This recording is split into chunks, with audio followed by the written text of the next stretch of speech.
Boa noite, recappers. É assim que se fala, recappers? Recappers. Isso aí. Vocês gostaram do nosso bate-papo?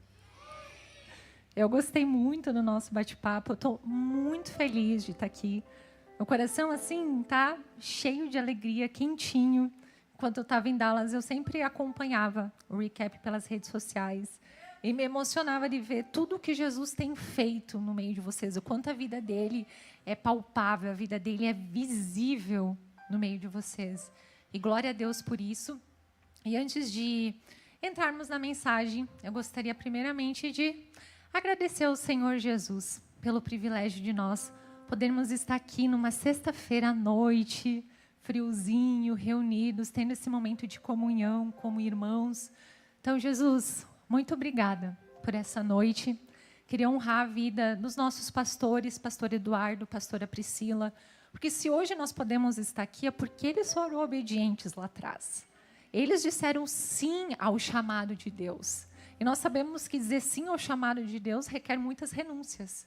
E muitas foram as renúncias, mas muito maior do que as renúncias foram as bênçãos. E uma dessas bênçãos é nós podermos estar aqui. Então, obrigada, pastor Eduardo, pastora Priscila. E não podia deixar de agradecer também os líderes de vocês, Gustavo, Lari. Vamos dar uma salva de palma para eles. Quando o Gu e a Lari mencionaram de a gente ter esse momento para falar sobre o Sefenai, ter também esse momento de eu poder trazer uma mensagem, eu fiquei muito alegre, muito empolgada. Eu já estava contando os dias para estar aqui com vocês, tendo esse momento juntos. E eu queria mencionar que se alguém ficou com alguma dúvida sobre o Sefenai, eu sei que vocês têm vergonha de fazer pergunta no microfone, vocês podem me procurar depois, procurar o Ettore também. Vai ser um prazer poder esclarecer todas as dúvidas de vocês.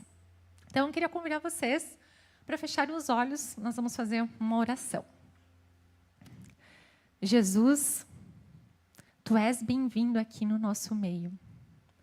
Pai, nós te pedimos hoje para que o Senhor venha falar aos nossos corações, venha revelar o Espírito por detrás da letra, que sejam palavras que venham cair num bom solo e que venham dar frutos para a eternidade.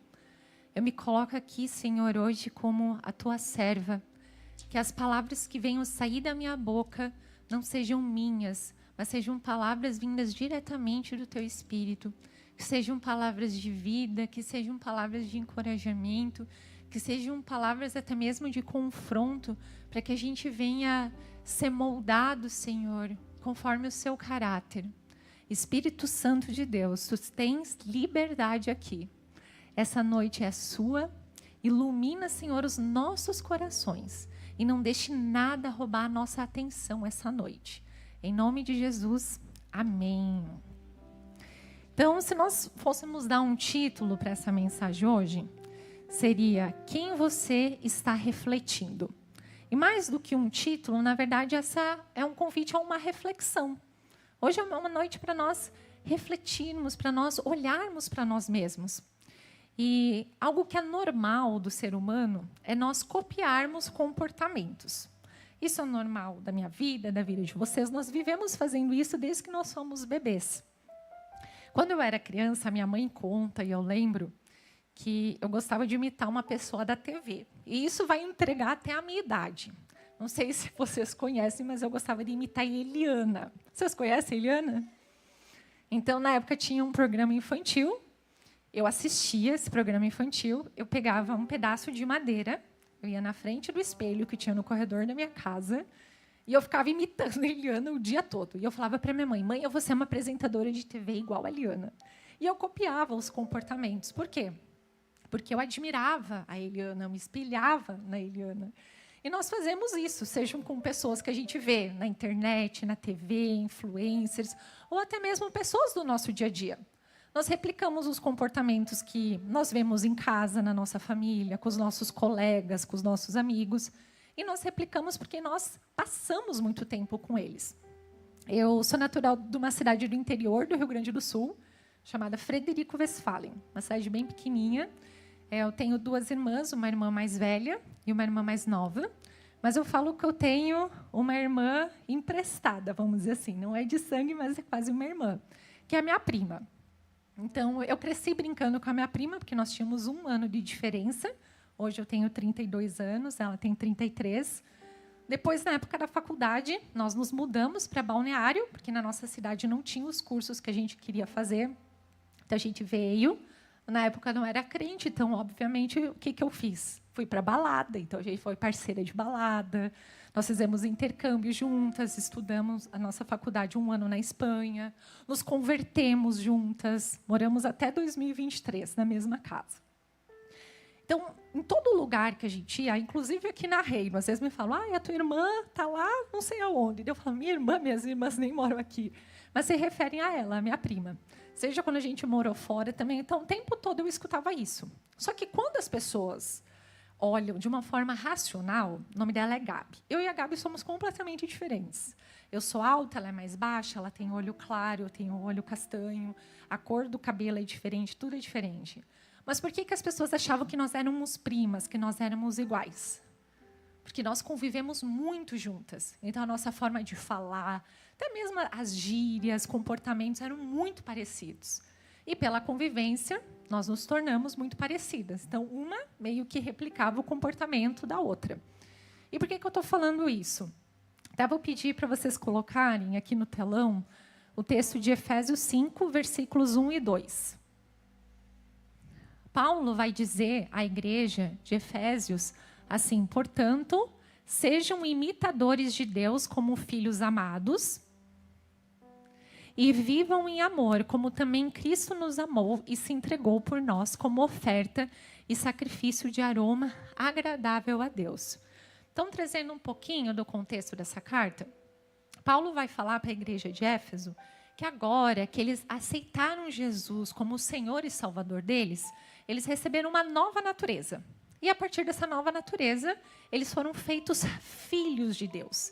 E como filhos de Deus, eles precisam abandonar a antiga maneira de viver e agora ter uma nova forma de viver. E aí, no capítulo 4, Paulo vai dar várias instruções para a igreja. Então, ele vai falar assim, para a igreja ser humilde, dócil, ser paciente, ser uma igreja que perdoa, uma igreja que não se ira facilmente, que guarda rancor, que fala palavras torpes. O que são palavras torpes, Lili? Não é falar palavrão, é falar mal dos outros, é fofocar, é palavras que denigrem as outras pessoas. Então, eles falam assim, agora, como filhos de Deus, não mais falem palavras torpes. Vivam agora de acordo com a nova identidade de vocês. E aí, então, quando chega aqui no capítulo 5, ele vai falar, então agora vocês sejam imitadores de Deus, como filhos amados. Então, ele está falando, vocês precisam abandonar essa forma de viver. Ele vai dizer assim, quanto à antiga maneira de viver, vocês foram ensinados a despir-se do velho homem, que se corrompe por desejos enganosos, a serem renovados no modo de pensar, a revestir-se do novo homem, criado para ser semelhante a Deus, em justiça e em santidade, provenientes da verdade. Então, ele está falando, agora vocês têm novas vestes. E essas novas vestes que fazem vocês serem filhos de Deus, vocês precisam andar em justiça, em santidade e em verdade. O que é andar em justiça? É andar de forma correta. É viver de forma íntegra, viver de forma coerente, viver de forma inteira. Ser íntegro, quando a gente olha o significado da palavra, é ser inteiro. Não é ser uma pessoa na igreja e ser outra pessoa completamente diferente lá fora. Muitas vezes, vocês já conheceram alguém que, às vezes, aqui é uma pessoa, e quando tu vê na escola uma pessoa completamente diferente, tu pensa, essa pessoa lá da Reino nem parece, quando vejo ela é tão diferente. Ó que Deus está falando aí. Ou, às vezes, é uma pessoa completamente diferente no meio da família. Então, Paulo está falando, gente, agora que vocês são filhos de Deus, vocês devem se portar como tais. Vocês precisam mudar a forma de pensar. Por que ele fala isso? Porque a forma como a gente pensa é a forma como a gente age. E nós precisamos passar por esse processo, por essa renovação da nossa mente. E precisamos viver em santidade. O que é viver em santidade? É viver separados do pecado. É viver longe das coisas do mundo. É viver de uma maneira pura, uma maneira sem manchas. Vamos dar um exemplo aqui, quando Paulo fala, olha, agora vocês têm novas vestes, porque antes vocês tinham vestes sujas pelo pecado. Agora vocês têm novas vestes. Vocês precisam ser puros. Vocês precisam ser inteiros diante da presença do Senhor. E Deus nunca pediu para vocês, Guto, seja perfeito, Emily seja perfeita. Apenas, Emily, Guto, se rendam na minha presença. Sejam humildes, sejam sinceros, me busquem, tenham um relacionamento comigo, porque enquanto que vocês têm um relacionamento comigo, que eu transformo vocês. Lembra que eu falei? Quanto mais a gente gasta tempo com as pessoas, mais a gente se torna parecida com elas. É a mesma coisa com Jesus. Estar aqui na igreja é uma coisa maravilhosa, servir também, mas a gente precisa ter momentos de intimidade lá fora, na nossa casa. Ter momentos onde a gente ora, onde a gente não só lê a Bíblia, mas a gente deixa a Bíblia ler a gente deixa o Espírito Santo aplicar a palavra e nos mostrar, nos levar num lugar de arrependimento. Quando a gente fala em metanoia, é arrepender-se das nossas obras mortas. Então, se antes eu tinha inveja, agora eu procuro não ter mais. Se antes eu tinha ciúme, se antes eu era uma pessoa briguenta, se antes eu era uma pessoa que vivia fofocando, falando mal dos outros, desobedecendo, agora, como filho de Deus, eu não sou mais. Eu deixo isso de lado, me despeço dessas coisas que faziam parte da minha antiga forma de viver. E que eu passo a entender o que significa ser um representante de Deus nessa terra. Se você perguntasse para as pessoas ao seu redor, vocês conseguem ver Jesus em mim? O que será que as pessoas responderiam? Muitas vezes as pessoas nem sabem responder que é Jesus, mas elas falam, nossa, tem um brilho diferente nela, o olhar dela é diferente, a forma dela sorrir é diferente, porque é a vida de Cristo. E a gente só consegue crescer nesse caráter de Cristo, nessa vida de Cristo, porque quando nós aceitamos Ele, Ele passou a fazer morada no nosso espírito. Então, no nosso espírito, nós somos um com Deus. Eu acredito que vocês já devem ter visto aqui que nós não precisamos de obras para a salvação. A obra foi Cristo que fez. É puramente graça, um presente de Deus. Mas apesar de nós não sermos salvos pelas obras, nós somos salvos para boas obras. Nós somos salvos para fazer a obra de Cristo, através de Cristo em nós. Então, a gente precisa se render e buscar esse lugar de santidade. Nas músicas em inglês, se fala muito sobre holy, holy, holy. Quem costuma ouvir louvores em inglês, provavelmente já deve ter ouvido muito. E esse ano, eu fiz um pedido para o Senhor. Eu disse, Deus, eu entendo o que é santidade, eu entendo o conceito, eu estudei sobre isso, mas eu quero ter mais revelação da sua santidade. Me leva num lugar mais profundo. E nesse lugar de revelação de santidade, há um confronto de pecado. Porque onde há a presença de Deus, onde há a glória do Senhor manifesta, Ele vai mostrar tudo aquilo que às vezes está escondido dentro de nós. É como se a gente tivesse áreas da nossa vida que a gente guarda, sabe? Não quer que ninguém veja. Deixa lá no escurinho, sabe a sujeira embaixo do tapete? Mas quando a gente entra na presença de Jesus, o Espírito Santo ele vem nos iluminar. E aí Ele nos mostra, olha, aqui está errado, aqui precisa de arrependimento, aqui você precisa mudar. Eu estou aqui com vocês. Não é pela força do nosso braço que a gente consegue vencer o pecado, mas é por causa da presença do Espírito Santo em nós.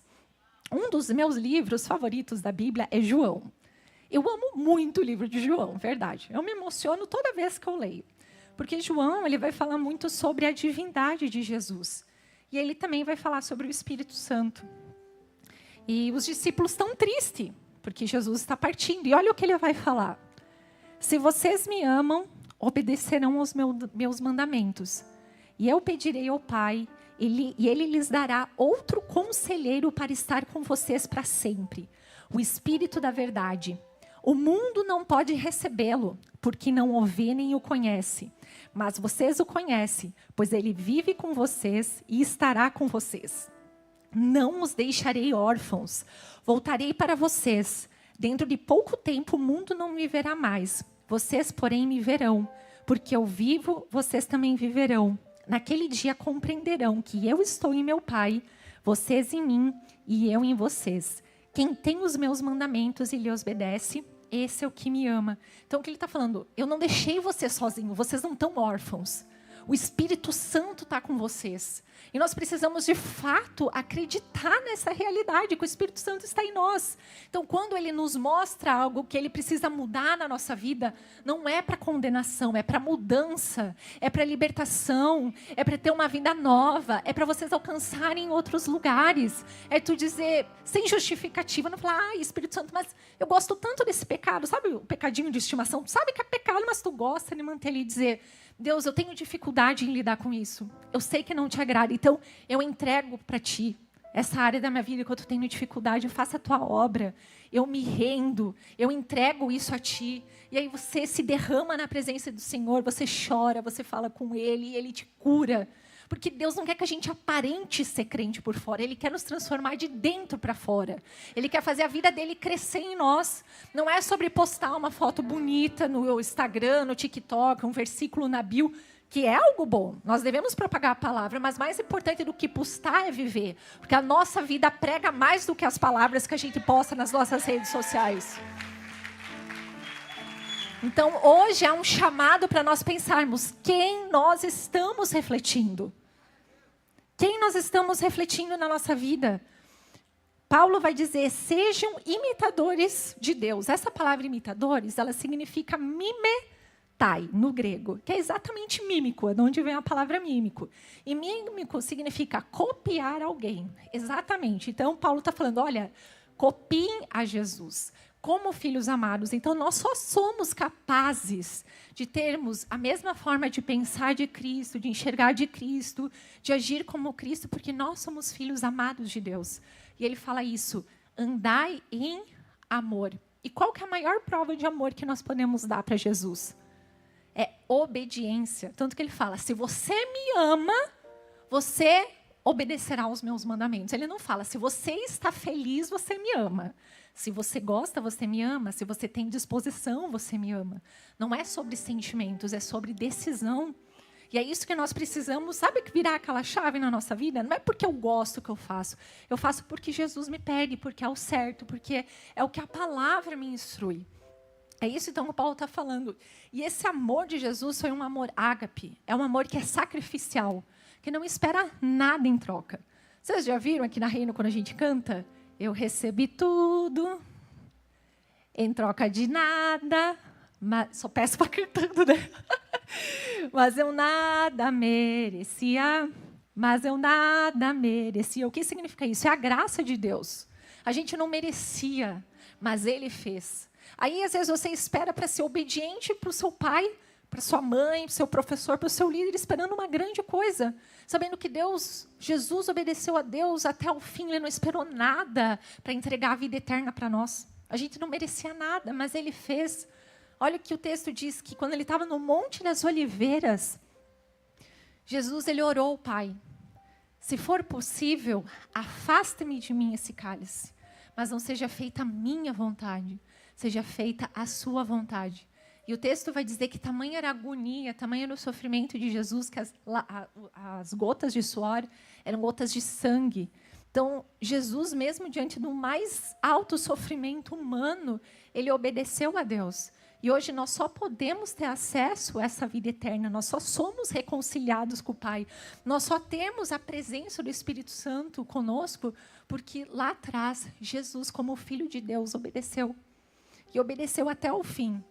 Então, nós imitamos a Deus quando nós obedecemos ao nosso Pai. E porque nós somos filhos, nós refletimos a natureza do nosso Pai. Não só, se a gente fosse pensar até no dia a dia, a gente às vezes se parece fisicamente, comportamentos do nosso Pai. A Gigi está por aí? Não? Mas quando eu olho a Gigi, gente, não é a cara da Dani. Eu olho e penso assim, meu Deus, é um xerox, é a Dani em miniatura. Então, ela não nega o DNA dela. Eu estou falando dela porque é o que eu conheço, né? Pai e filha e mãe aqui. Mas porque ela carrega esse DNA. Cristo mesmo, num diálogo com Felipe, ele vai dizer assim, Felipe vai perguntar, Senhor, mostra-nos o Pai, isso nos basta. Então, pensa, mesmo depois de tudo que ele havia presenciado, andando com Jesus, ele vai pedir, Jesus, mostra-nos o Pai. E Jesus responde, você não me conhece, Felipe, mesmo depois de eu ter estado com vocês durante todo o tempo. Quem me vê, vê o Pai. Como você pode dizer, mostra-nos o Pai? Você não crê que eu estou no Pai e que o Pai está em mim? As palavras que eu lhes digo não são apenas minhas. Pelo contrário, o Pai que vive em mim está realizando a sua obra. Creio em mim quando digo que estou no Pai e que o Pai está em mim, ou pelo menos pelas mesmas obras. Então, se nós estamos em Jesus, nós precisamos refletir as mesmas obras. Então, Jesus está falando, eu estou no Pai, o Pai está em mim. Quem me vê o Pai. Quem me vê Jesus. Será que quem me vê lá na escola vê Jesus no meio das conversas, nos grupinhos do WhatsApp, na forma como eu me visto, na forma como eu me porto, na forma como eu ajo com os meus pais? Jesus foi o exemplo máximo de obediência. É nós olharmos para ele e saber como ser obediente. Aí, quando a gente chega em casa, e o nosso pai, nossa mãe, pede assim, filho, filha, você poderia guardar a louça dos corredores? Poderia arrumar a cama? Poderia levar o cachorrinho passear? E você diz, sim, pai, sim, mãe, vou fazer. Aí ele chega do trabalho, a louça está lá, o cachorro não foi passear, a cama está desarrumada, e você diz, não, eu já vou. Obediência tardia é desobediência. Começa por aí. E uma coisa que é tão simples, a gente não consegue obedecer olhando para Cristo, que foi obediente até a morte, morte de cruz. Isso deveria nos constranger. E como que Deus vai nos levar a lugares mais altos, nos levar até mesmo para outras nações, se a gente não consegue ser obediente com tão pouco? Se a gente não consegue ser obediente com a cultura, né? Como a Lari estava falando, esconder o crachá para sair. É uma coisa que é simples, gente, mas isso revela muito do nosso coração. Se eu não consigo ser obediente com uma regra na igreja, como Deus vai me confiar mais? E o momento melhor para nós sermos transformados é agora. O que a gente fala aqui não é para condenar ninguém, mas é porque são os líderes do futuro. São os líderes na reino, são líderes no mercado de trabalho, são líderes nas nações. Deus vai levantar vocês, mas para isso vocês precisam se submeter a Ele agora. Precisam ser obedientes nessas pequenas coisas. Precisam servir com alegria, mesmo quando muitas vezes você não gosta. Quando às vezes você está com preguiça, mas você diz, não, Deus, eu te amo mais, porque amor não requer sentimento, amor requer decisão. E porque eu te amo, eu me coloco aqui à disposição para te servir. É só isso que Deus quer. Eu estou disponível para ti, Deus. Faça a sua obra em mim. Se renda a Ele dia após dia. Deixa a vida dele crescer em ti. Deixa o caráter dele crescer. Eu costumo até falar que a matemática dos céus é diferente. É como se dentro de nós temos uma nova... Alguém poderia segurar um microfone para mim, por favor? Que daí fica mais fácil. Então, dentro de nós temos a vida de Cristo. Todo mundo concorda que nós temos a vida de Cristo, essa nova natureza? Mas nós ainda temos uma antiga natureza, que é o nosso eu, é a nossa carne. E a palavra diz lá em Gálatas 5 que a carne luta contra o espírito. Então, é um conflito. Mas toda vez que a minha carne, que eu, Lilian, eu decido negar a mim mesmo, eu decido negar as minhas vontades, aquilo... Sabe quando eu falo assim, ai, mas eu sinto tanta raiva, mas eu não vou perdoar, eu vou viver assim. Eu estou fazendo o quê? Alimentando a minha carne, mas quando eu decido perdoar, quando eu decido não ter mais inveja, quando eu decido ser obediente, quando eu decido ser excelente, mesmo quando eu não gosto, eu vou matando essa minha carne. Então, a Lilian vai diminuindo. Só que quanto mais a Lilian vai diminuindo, por amor a Cristo, mediante o que Ele me pede, mais a vida de Cristo vai crescendo, vai crescendo, vai crescendo, vai crescendo. Até que chegue um ponto na nossa vida que a gente diga, obrigada, não mais eu vivo, mas Cristo vive em mim. Então, essas renúncias diárias vão fazer que a gente chegue um dia e fale isso. Porque é para isso que nós estamos aqui, é para sermos transformados, para nós manifestarmos a vida de Jesus. Nós já fomos salvos no Espírito, mas agora nós precisamos passar por esse processo de salvação, de transformação da nossa alma. Ter esse alinhamento, quando eu falo em alma, eu falo de emoções, de pensamentos, dos nossos sentimentos, vontades, tudo isso precisa passar por uma renovação. E Paulo vai falar em Romanos 12, para que nós venhamos renovar a nossa mente, para que a gente venha experimentar a boa, agradável e perfeita vontade de Deus. Então, para que vocês venham experimentar essa boa, agradável e perfeita vontade de Deus, vocês precisam mudar hoje. Vocês precisam obedecer hoje. Vocês precisam se submeter também às autoridades. Quando eu falo de pai e mãe, eu sei por quê. Eu já tive no lugar de vocês. E eu me arrependo, porque eu era bem rebelde. Depois eu cresci, Jesus tocou na minha consciência, me mostrou todos os meus erros. Eu fui pedir perdão para os meus pais. Mas quando a gente está nessa fase, às vezes a gente não entende isso. Então é olhar e dizer assim, não, pai e mãe, eu te escolho obedecer. Porque o reflexo da minha obediência a Cristo vai refletir na minha obediência aos meus pais, aos meus líderes, aos meus professores. Isso é uma consequência, isso não anda separado. Então é isso que a gente precisa entender. E se submeter a Deus, na presença dEle, ter amor para a palavra. E é o que eu falei, Deus não pede para a gente ser perfeito. Teve épocas na minha vida que eu cheguei e falei para Deus, isso é até meio duro. Eu falei, Deus, eu não consigo te amar o suficiente. Isso é duro de falar, dizer assim, Deus, eu não consigo, mas me ensina, eis-me aqui. Então, hoje é um convite nessa noite para nós deixarmos o Espírito Santo iluminar a nossa mente, iluminar os nossos corações, deixar Ele sondar aquilo que precisa ser mudado, aquilo que precisa ser diferente, aquilo que precisa ser deixado para trás, se revestir-se do novo homem, andarmos como filhos amados, que as pessoas lá fora enxerguem Cristo em nós, porque muitas pessoas talvez não vão abrir uma Bíblia, não vão comprar uma Bíblia, não vão pisar na igreja, mas vocês vão ser a Bíblia que essas pessoas vão ler, através da vida de vocês. Lembre-se, a vida de vocês prega, e prega muito mais do que as palavras que vocês falem.